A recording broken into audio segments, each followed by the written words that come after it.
આપણને બંનેને તો વિરહનો શ્રાપ મળ્યો છે, પરંતુ શું મૈયાને પણ પુત્ર વિયોગનો શ્રાપ સહન કરવો પડશે?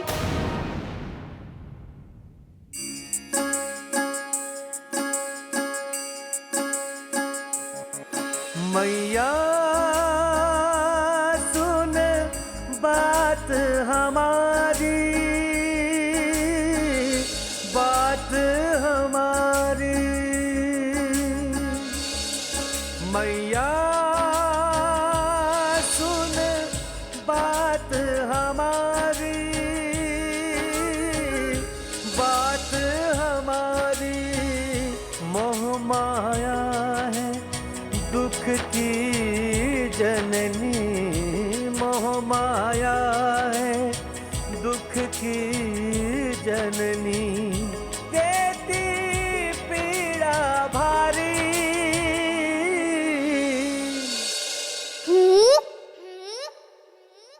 મૈયાથી વિખૂટા પડીને જીવિત છું ને। આ જગતમાં સર્વ કોઈ એકબીજાને છોડીને જાય છે મૈયા। અહીંયા શાશ્વત ચિરંતન કંઈ જ નથી મૈયા। મારો પુત્ર! मात देवकी विकट वेदना सहकर सपन संजोए। कब पीड़ा से मुक्ति मिलेगी, आशा मैं मन रोए। મારો પુત્ર!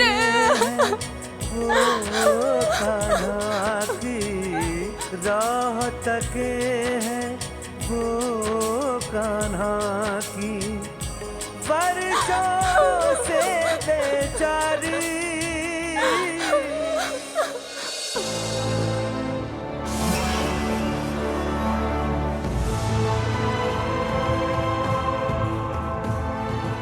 અક્રૂરજી, આપ અહીંયા આ રક્ષકોની સાથે? હું કંસની અનુમતિ લઈને આવ્યો છું વાસુદેવજી। પ્રણામ। પ્રણામ। હું આપને એ જણાવવા આવ્યો છું કે હું કૃષ્ણને મથુરા લાવવા માટે ગોકુળ જઈ રહ્યો છું।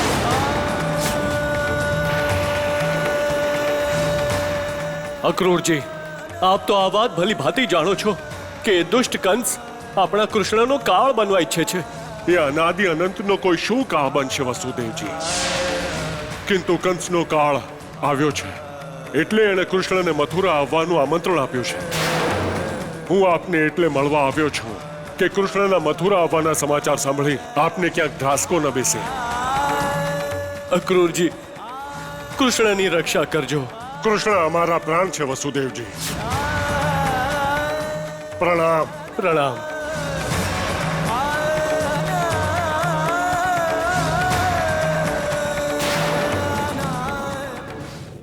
કનૈયા,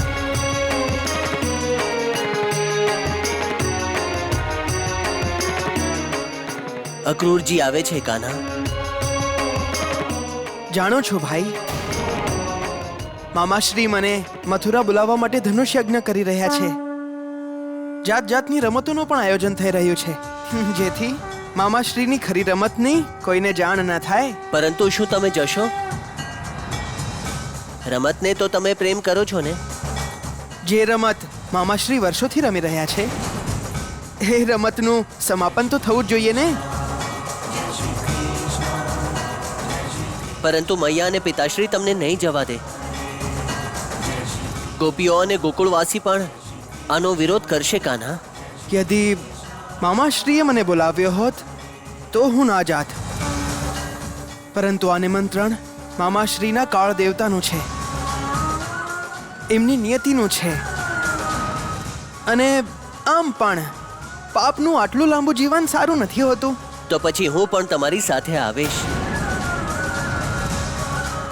પૂર્ણ ગોકુળ આવશે, મારી સાથે નહીં, મારી પાછળ પાછળ। શું તમે મૈયાને મનાવી લેશો? મૈયા આશીર્વાદ આપીને વિદા કરશે।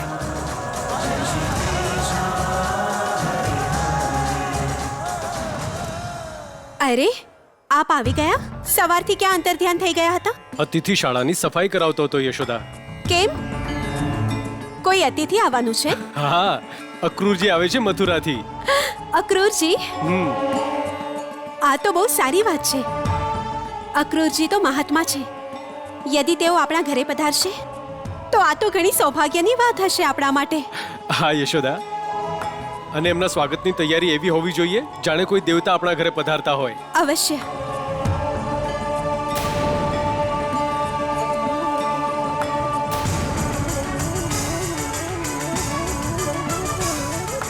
આવું કેમ થાય છે?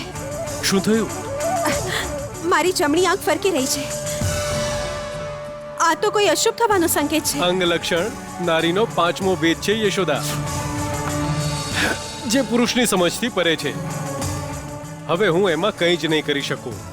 હા, તમે એક કામ કરો, તુલસીના 2 પાન ખાઈ લો. થોડી જ ક્ષણોમાં સર્વ અશુભ શુભ થઈ જશે. આપને મારો સંકેત મજાક લાગી રહ્યો છે. હમણાં તો તમે કહ્યું હતું કે અક્રૂરજીનું આવું આપણા માટે બહુ સૌભાગ્યની વાત છે. હવે આ અચાનક તમને શું થઈ ગયું યશોદા? અક્રૂરજી આવી ક્યાંથી રહ્યા છે? મથુરાથી જ ને? આ જ વાત મારા માટે ચિંતાનું કારણ છે. આટલા આશંકિત કેમ થાવ છો યશોદા તમે? એમનું મથુરાથી આવવું જ શંકાને જન્મ આપે છે. મથુરાનો શુભ સાથે દૂર દૂર સુધી કોઈ સંબંધ નથી. અક્રૂરજી મહાત્મા છે યશોદા. મથુરા નરેશ કંસ એક દુરાત્મા છે. એ જ દુષ્ટ કંસે આપણા કૃષ્ણનો વધ કરવા માટે અનેક રાક્ષસો મોકલ્યા હતા. યાદ છે ને આપને? અને હવે અક્રૂરજી આવે છે. પરંતુ અક્રૂરજી પર શંકા કરવી યશોદા ઉચિત નહીં ગણાય. અરે, એ તો સ્વપ્નમાં પણ કોઈના માટે અશુભ ન વિચારી શકે. તો પછી મારા મનમાં ભય કેમ ઉત્પન્ન થઈ રહ્યો છે? મને અશુભ સંકેત કેમ મળી રહ્યા છે? હવે તમારા દરેક પ્રશ્નનો ઉત્તર તો અક્રૂરજી જ આપી શકશે યશોદા.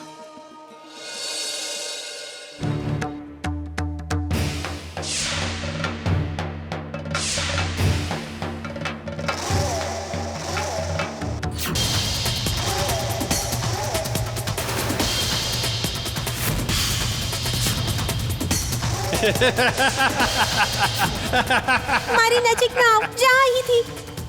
એને જવા માટે કહી રહી છે જે તારા માટે એનો જીવ દેવા પણ તત્પર છે. હું તારા હાથ જોડું છું. હાથ નહીં જોડ, હાથનો હાર મારા ગળામાં નાખી દો. મેં કોઈ બીજાને વર માની લીધો છે. હું તો તારી સુંદરતાનું ગૌરવ કરવા માંગુ છું. હવે અહીંયા બળ અને સામર્થ્યનો આપણે બંને ઉત્સવ મનાવીશું. ના, આગળ નહીં વધો. હું કહું છું આગળ નહીં કોણ વધો. રોકશે મને? કુબેર, સુંદરી, સંપૂર્ણ વિશ્વમાં કોઈ પણ મારા બળનો સામનો નથી કરી શકતું. હે અગ્નિદેવ, હું આપના શરણમાં આવી છું. યદિ હું પવિત્ર છું તો આપ મને સ્વયંની પવિત્ર જ્વાળામાં સ્થાન આપો.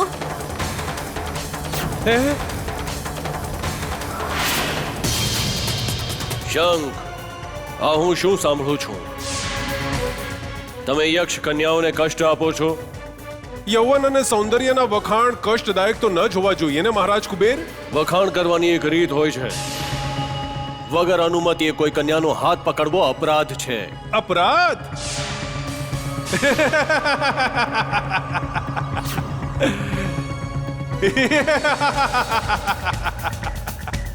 સામર્થ્યવાન કદાપી અપરાધ ન કરી શકે. હું એટલો બળવાન છું કે મને પાપ પુણ્ય, ધર્મ અધર્મ, નીતિ અનીતિના વિષયમાં વિચારવાની આવશ્યકતા જ નથી. આવશ્યકતા તો એ વિચારવાની છે કે તમારા કર્મ કુબેર કુળનો અપયશ કરી શકે છે. રાવણ પણ તો તમારા જ કુળનો હતો, જેણે સીતાનું અપહરણ કર્યું હતું. કિંતુ રાવણનો અંત શું થયો? સોનાની લંકા બળીને રાખ થઈ ગઈ, કુળનો નાશ થઈ ગયો. એનું કારણ છે પરાજય, હાર. પરંતુ હું અજય છું. બ્રહ્માજીનું આપેલું વરદાન મારું સુરક્ષા કવચ છે.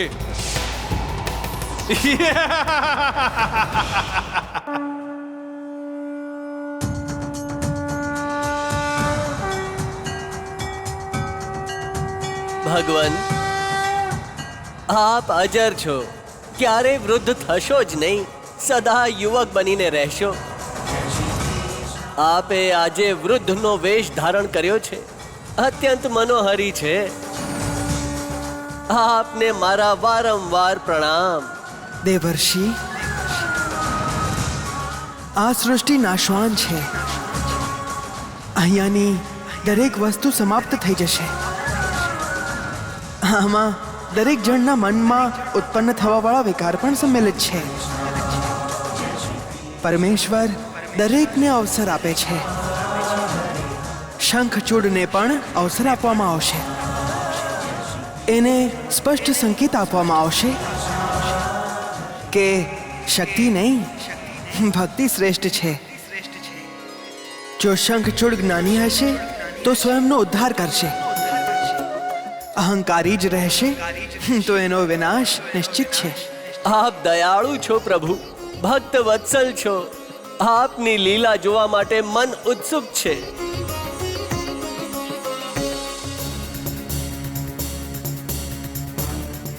આ કોણ વૃદ્ધ મારી સામે આવી ગયો? આને કાઢો અહીંયાથી. મને મારા પુત્રની પાસે જવું છે રક્ષકો. જ્યાં જવું હોય ત્યાં જા, પરંતુ મારી સામે તારું અશુભ મોઢું લઈને કેમ ઊભો છે? ભગવાન, આપના દર્શન તો શુભ છે, જે પામવા માટે સંપૂર્ણ ચરાચર લાલાયિત રહે છે. અને આ અજ્ઞાની, આ તો એ પણ નથી જાણતો. નારાયણ નારાયણ. દેવર્ષિ, જેને પણ સ્વયંના બળ પર ઘમંડ હોય છે, સ્વયંની શક્તિનો અહંકાર હોય છે, સમય આવવા પર એ સ્વયં પોતાને શક્તિહીન અને નિર્બળ પામે છે. આજ સાક્ષાત્કાર એ અહંકારીમાં પરિવર્તન લાવે છે દેવર્ષિ. અને જેમાં પરિવર્તન નથી આવતું એનું શું થાય છે? એ અહંકારીનું અહંકારની સાથે દમન થઈ જાય છે. નારાયણ નારાયણ.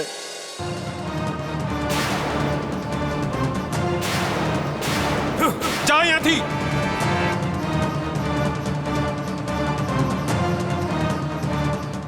હવે શું થશે? લાકડી વિના કઈ રીતે ચાલીશું?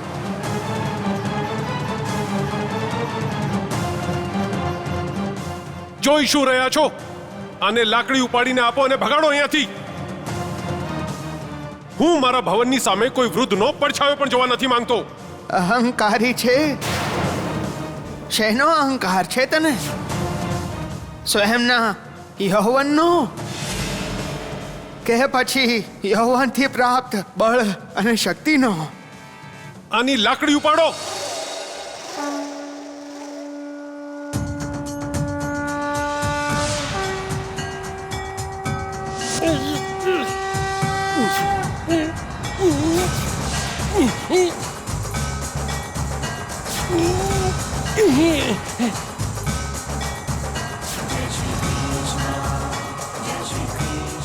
તું ઉપાડ.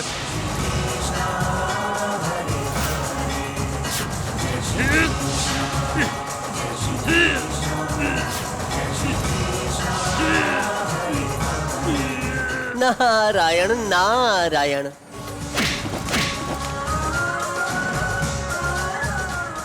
એક લાકડી નથી ઉપાડી શકતા તમે? હવે હું લાકડી ઉપાડીશ અને આ જ લાકડીથી તમને દંડ આપીશ.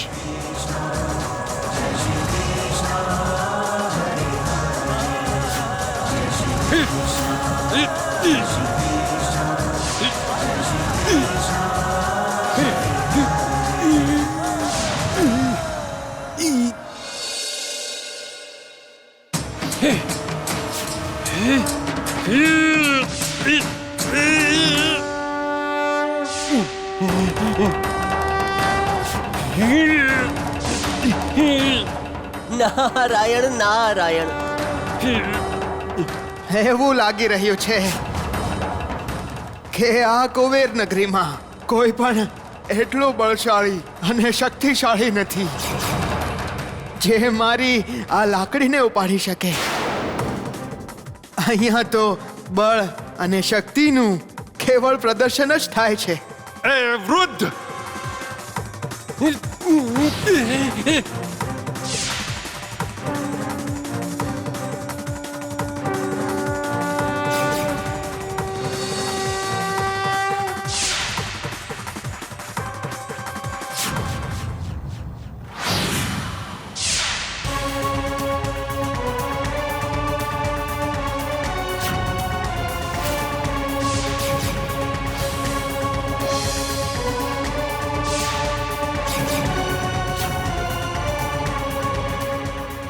નિર્બળ છે તો પણ સ્વયંને બળવાન સમજે છે, શક્તિહીન છે તો પણ સ્વયંને શક્તિશાળી સમજે છે.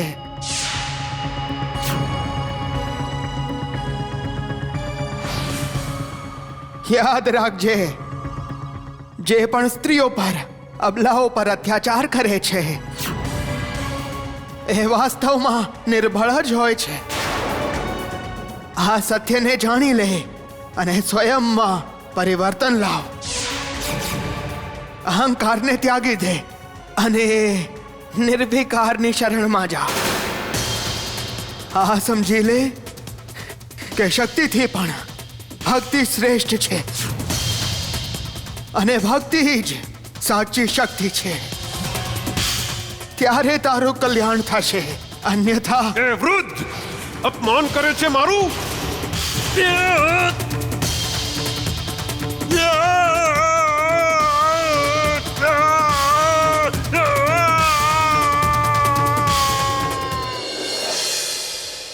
નારાયણ નારાયણ. દેવર્ષિ,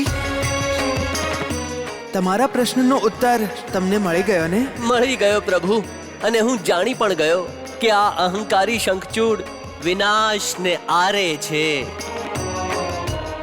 નારાયણ નારાયણ. યશોદા, અરે ભાભી જરા આવો, વાત તો સાંભળો.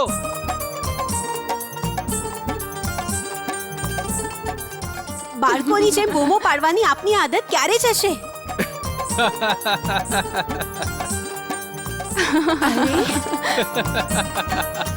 હવે આમ જ હસતા રહેશો કે કંઈ જણાવશો પણ? અરે યશોદા, ધનીરામજી હમણાં જ મથુરાથી આવ્યા છે. આમનું કહેવું છે કે મથુરામાં બહુ જ મોટો ઉત્સવ થવાનો છે.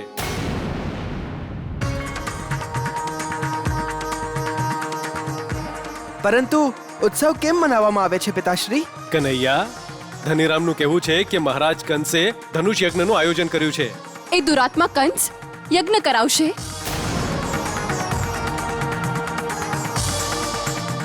વિશ્વાસ નથી થતો ને બહેન? કેવી રીતે વિશ્વાસ થાય? જે દુષ્ટ યજ્ઞ કરવા અને કરાવવા વાળાને દંડિત કરતો હતો, આજે સ્વયં યજ્ઞ કરે છે. જોયું કનૈયા, મામાશ્રી પર કોઈને વિશ્વાસ નથી. મામાશ્રી, તો શું યજ્ઞના કારણે ઉત્સવ મનાવવામાં આવશે? હા કાના, ઉત્સવમાં ઘણા પ્રકારની રમતો હશે. હું અવશ્ય રમીશ. ક્રીડા હશે, હું એ પણ કરીશ. પ્રતિયોગિતા પણ હશે. હું દરેક પ્રતિયોગિતામાં ભાગ લઈશ. કાન્હા, તું જ્યારે મથુરા જઈશ ત્યારે ભાગ લઈ શકીશ ને? અર્થાત અર્થાત આપણામાંથી કોઈ પણ મથુરા નહીં જાય.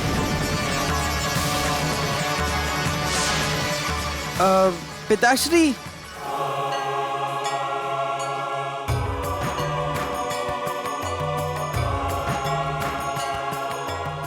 કનૈયા, હવે હું આમાં કંઈ જ નહીં કરી શકું. પરંતુ મૈયા, કાન્હા, શું કરીશ તું જઈને? મૈયા, ત્યાં દેશ વિદેશના મહાવીર આવશે. પરંતુ એમની સામે તો તમે બાળક જ હશો ને? કોઈ પણ નહીં જાય ત્યાં. આ યજ્ઞ અવશ્ય જે કંસની કોઈ રમત છે. પરંતુ મૈયા, હું કાંઈ નહીં સાંભળું કાન્હા. તું નહીં જાય અર્થાત નહીં જાય. તારે રમવું છે તો ગોકુળમાં રમ. સ્વયંની વીરતા દેખાડવી છે તો ગોકુળમાં દેખાડ. પરંતુ મથુરા જવાનું નામ પણ નહીં લેતો. ચાલો બહેન. કનૈયા, હજુ સુધી અક્રૂરજી નિમંત્રણ લઈને નથી આવ્યા. તે છતાં જવાની અનુમતિ નથી. જ્યારે નિમંત્રણ લઈને આવશે ત્યારે શું થશે કાન્હા?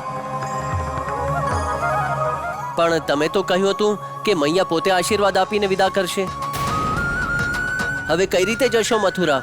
મોટા ભાઈ, અક્રૂરજી ગોકુળ આવવા માટે મથુરાથી નીકળી ગયા છે. સર્વપાશ તોડીને આપણે મથુરા જવું પડશે મોટા ભાઈ. મામાશ્રીના વધથી અધર્મનો હજી એક અધ્યાય સમાપ્ત કરવાનો છે આપણે. પરંતુ મામાશ્રીના ઘણા અધર્મી સાથીઓ પણ છે કાન્હા. જાણું છું મોટા ભાઈ. જરાસંધ, બાણાસુર, ભૌમાસુર, જેટલા પણ નામ લઈએ ઓછા છે. ધર્મની પુનઃસ્થાપના કરવા માટે આ સર્વનો વિનાશ કરવો આવશ્યક છે મોટા ભાઈ. પછી બધી અધર્મી શક્તિઓ કૌરવોના નેતૃત્વ માટે ભેગી થશે. ત્યારે ધર્મજ્ઞ પાંડવોનો સાથ આપીને સંબંધોને અણજોયા કરીને આપણે કૌરવોનો પણ વિનાશ કરવો પડશે. પરંતુ કાર્ય સરળ નથી નાનકા. અસંભવ પણ તો નથી મોટા ભાઈ. અધર્મીઓનો વિનાશ કરવાની સાથે મારે સાધુ સંતજનોને પણ વિશ્વાસ અપાવવો પડશે. પરિત્રાણાય સાધૂનામ વિનાશાય ચ દુષ્કૃતામ ધર્મ સંસ્થાપનાર્થાય સંભવામી યુગે યુગે.